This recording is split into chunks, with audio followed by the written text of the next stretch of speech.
Super star Mahesh Babu హీరోగా, Priyanka Chopra heroine గా, దర్శక ధీరుడు ఎస్ఎస్ రాజమౌళి దర్శకత్వంలో అత్యంత ప్రతిష్టాత్మకంగా తెరకెక్కుతున్నటువంటి చిత్రమే వారణాసి. ఈ వారణాసికి సంబంధించి లేటెస్ట్గా ఒక వార్త సోషల్ మీడియాలో చక్కర్లు కొడుతూ ఉంది. అదేంటంటే, ఈ వారణాసి సినిమాలో మహేష్ బాబు మొత్తం 5 గెటప్పుల్లో ఆయన నటించబోతున్నట్లుగా ఒక లీక్ అయితే వచ్చింది. ఆ లీక్ అసలు వార్త వాస్తవమా కాదా అనేది మనం పూర్తి స్థాయిలో విశ్లేషణ చేసుకుందాం.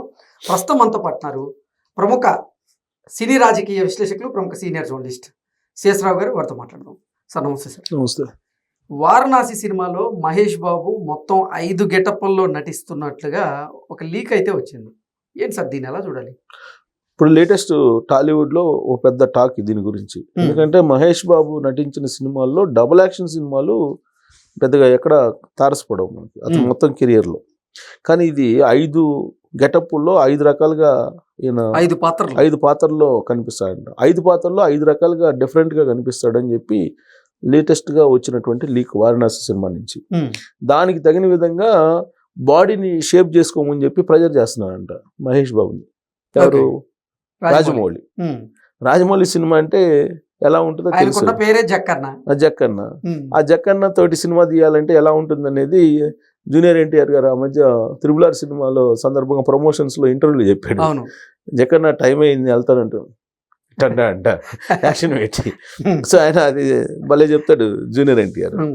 సో అతను అవుట్పుట్ తను అనుకున్నది వచ్చేంత వరకు సాగుతాడంట, బండకేసి జాదినట్టు. సో కాబట్టి అటు జూనియర్ ఎన్టీఆర్కి ఎక్స్పీరియన్స్ ఉంది, ఆయనతోటి ప్రభాస్కి ఎక్స్పీరియన్స్ ఉంది, తర్వాత రామ్ చరణ్కి ఎక్స్పీరియన్స్ ఉంది. ఆయన కావాలనుకున్నప్పుడు తగ్గాలి, ఆయన పెరగాలనుకున్నప్పుడు బాడీ పెరగాలి. ఇది సాధ్యమా? హీరోలకి చాలా డేంజర్ ఇది.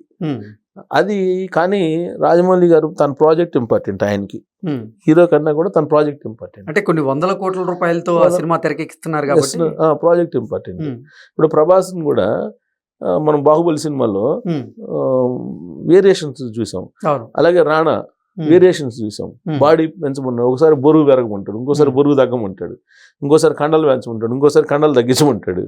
ఇట్లాంటివన్నీ -డిగ్రీలు చలిలో తీసుకెళ్లి షూటింగ్ పెడతారు. ఇలాంటివన్నీ కూడా ఆయనతోటి చేయటం అనేది చాలా టఫ్ అంటారు. బట్ మహేష్ బాబు ఒప్పుకున్నారు, చేస్తున్నారు, ఇప్పుడు ప్రాజెక్ట్ చేస్తున్నారు.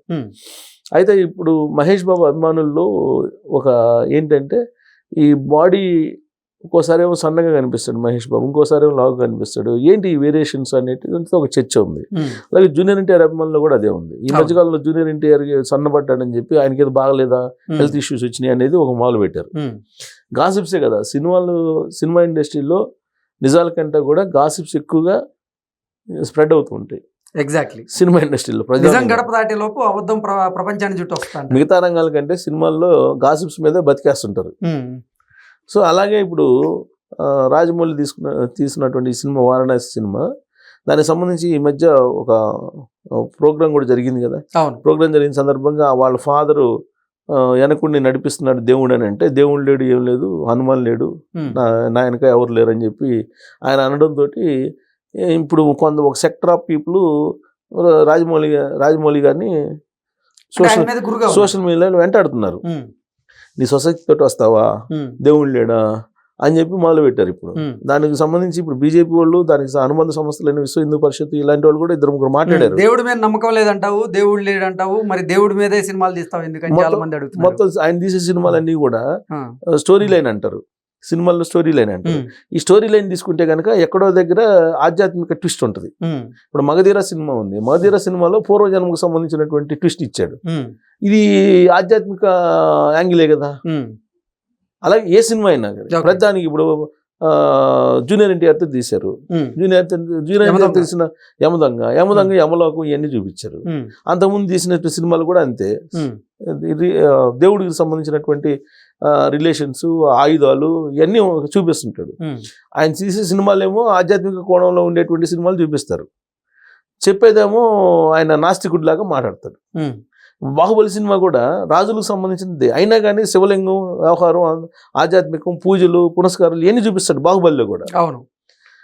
ఇప్పుడు ఏ సినిమా తీసుకున్నా, ఆయన సినిమాలు ఏది తీసుకున్నా అదే కనిపిస్తుంటుంది. కానీ ఆయన నాస్తికుడు అనేది మొన్న మాటల్లో కూడా అర్థమైంది. నా వెనక ఎవరు లేరు, నా స్వయం కృషి ఉంది అని చెప్పి. బట్ కంటెంట్ మాత్రం ఆధ్యాత్మిక రిలేటెడ్ తీసుకుంటుంటాడు.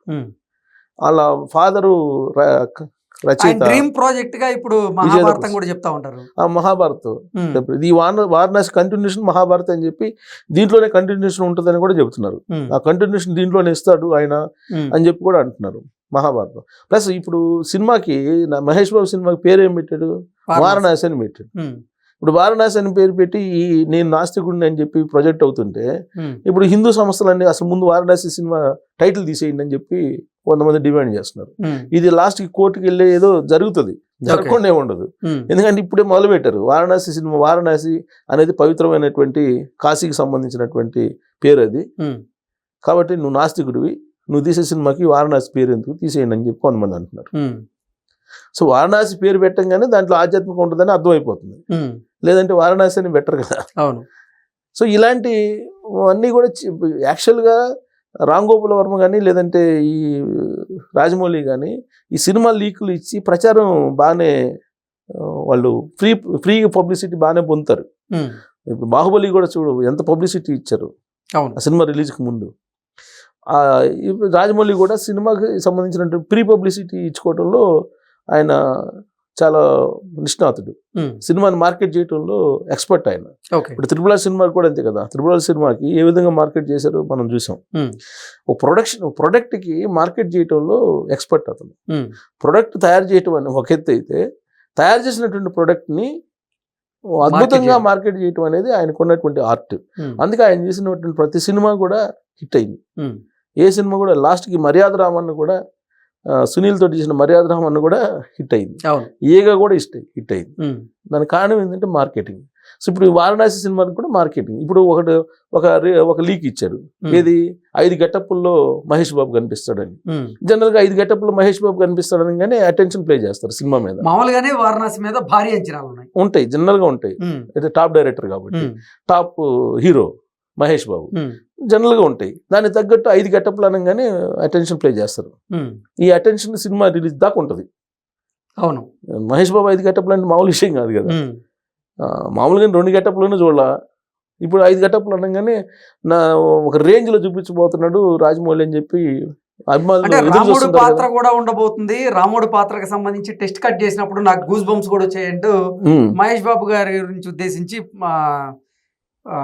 రాజమౌళి మాట్లాడారు. అవును, అది బాగా అది ఆల్రెడీ ఒక రిలీజ్, అది ఒక పోస్టర్ కూడా బయటకు వచ్చింది. అది నిజమో లేకపోతే ఆర్టిఫిషియల్ ఇంటెలిజెన్స్ కానీ ఏఐ వస్తున్నాయి ఈ మధ్యకాలం. ఏది నిజమో ఏది అబద్ధం కూడా మనం ఐడెంటిఫై చేయలేకపోతున్నాం. అది కూడా వచ్చింది. మహేష్ బాబుది రాముడి గెటప్లో ఉండేది కూడా. బహుశా ఈ గెటప్లు 5 గెటప్లు 5 రకాలుగా ఇవే ఉంటాయేమో, పౌరాణిక యాంగిల్లో ఉంటాయేమో. ఎందుకంటే కృష్ణ గారు అల్లూరి సీతారామరాజు గెటప్లో పండించారు కదా. అవును, అద్భుతంగా అల్లూరి సీతారామరాజు సినిమాలో అల్లూరి సీతారామరాజు గెటప్లో అద్భుతంగా ఆయన క్లిక్ అయ్యాడు. సో మహేష్ బాబుని కూడా ఆ యాంగిల్లో అటువైపు చూపిస్తాడు. వాల్మీకి కింద, రాముడి కింద, ఇంకొక 4 దీనికి చుట్టూ తిప్పుతారేమో అనిపిస్తుంది. 5 గెటప్లు అంటే మరి అయ్యాయి కదా. సో ఋషి కింద అటేమో తిప్పుతాడేమో, అన్ని మహేష్ బాబుతో చేపిస్తాడేమో. సో దాని సంచారి కింద ఒక గెటప్ సంచార్ లాగా అలా అంటే రకరకాలు చూపించవచ్చు. ఆ కథ ఆయనదే కాబట్టి ఆయన రాసుకుంటాడు కాబట్టి ఎట్లయినా చూపించచ్చు. కాకపోతే ఇక్కడ ఏంటంటే ఈ మహేష్ బాబు బాడీలో వస్తున్నటువంటి మార్పులు ఏదైతే ఉన్నాయో ఇవి హీరోలకి కొంత హెల్త్ ఇష్యూస్ రావడానికి కారణం ఉంటుంది. కానీ రాజమౌళి అట్ట కాదు, అది జాగ్రత్తలు తీసుకుంటాడు. తర్వాత డైటీషియన్ కానీ డాక్టర్స్ కానీ ఎవ్రీథింగ్ పెట్టి ఆయన జాగ్రత్తలు తీసుకుంటాడు అనుకుని. బట్ రాజమౌళి తోటి సినిమా తీయటం అంటే ఏ హీరోకైనా, ఈవెన్ మహేష్ బాబు కూడా చెప్పాడు, రాజమౌళి ప్రాజెక్ట్లోకి వెళ్తున్నాను, ఇంక 3-4 సంవత్సరాలు నేను కనపడ్డాను. ఇంకో సెంటిమెంట్ కూడా ఉంది. రాజమౌళి తోటి సినిమా తీస్తే ఇంకా ఆ హీరోకి మార్కెట్ తర్వాత సినిమాలు క్లిక్ కావు అనేటువంటి ఒక సెంటిమెంట్ ఉంది. అది కూడా ఉంది. ఇది ఒక పీక్ స్టేజ్కి వెళ్ళిపోతారు కాబట్టి ఇంకా అదే రేంజ్ లో చూస్తుంటారు ప్రేక్షకులు కూడా. ఆ రేంజ్ లో చూస్తుంటారు కదా హీరోల్ని. ఇంకా తర్వాత మళ్ళీ దాని తర్వాత నెక్స్ట్ లెవెల్కి వెళ్ళాలి. నెక్స్ట్ లెవెల్కి వెళ్ళాలంటే లేదు కదా, స్పేస్ లేదు. స్పేస్ లేదు కాబట్టి కింద ఇంకో తక్కువ చేసి సినిమా తీయాలి. తక్కువ చేసి సినిమా తీసినప్పుడు అవి సహజంగా ప్రేక్షకుల్లో కొంత సైకలాజికల్గా హై ఎండ్లో ఉంటారు కాబట్టి దాన్ని రీచ్ గారు, అది ఫ్లాప్ అవుతాయి. ఇప్పుడు బాహుబలి కూడా అదే పరిస్థితి కదా. బాహుబలి వచ్చిన తర్వాత ప్రభాస్ వరుసగా ఫ్లాప్ అవుతూ వచ్చినాయి. తర్వాత 2 సినిమాలు ఏదో హిట్ అయినట్టుంది. ఏది 2 సినిమాలు ఫ్లాప్ అయ్యి రెండో మూడో ఫ్లాప్ అయిన తర్వాత 2 సినిమాలు హిట్ అయినాయి. జూనియర్ ఎన్టీఆర్కి అదే సిచ్యువేషన్. కాదు, జూనియర్ ఎన్టీఆర్ తక్కువ ఉన్నట్టుంది. జూనియర్ ఎన్టీఆర్, రామ్ చరణ్ కి కొంచెం ఎక్కువ, రామ్ చరణ్కి కొంచెం ఎక్కువ, గేమ్ చేంజర్ మరి డిజాస్టర్ అవటం ఇవన్నీ ఉన్నాయి. సో కాబట్టి రాజమౌళి తోటి ఈ సినిమా సంబంధించినటువంటి ఈ ఏదైతే లీక్ ఉందో ఇది టాలీవుడ్ లో మాత్రం ఒక స్పెషల్ చర్చ జరుగుతుంది.